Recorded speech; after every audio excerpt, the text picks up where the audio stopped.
GPS diving service here. This is Dane. It is July 7th. We're at the vessel King Liesure.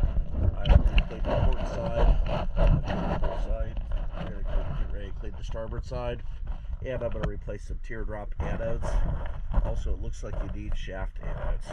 We'll take a look at the side that's been cleaned versus the side that hasn't been cleaned.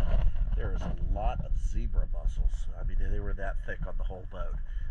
So let's take a look.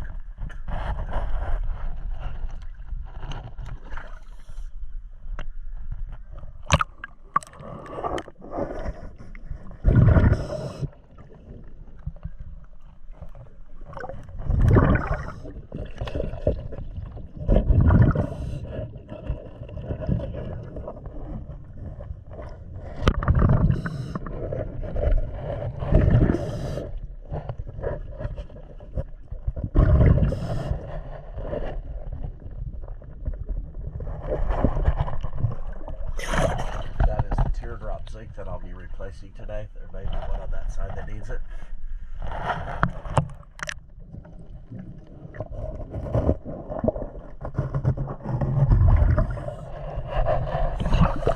Now let's look at the running gear real quick, and then we'll come back and look at the dirty running gear on the starboard side, and then the dirty part there.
Oh!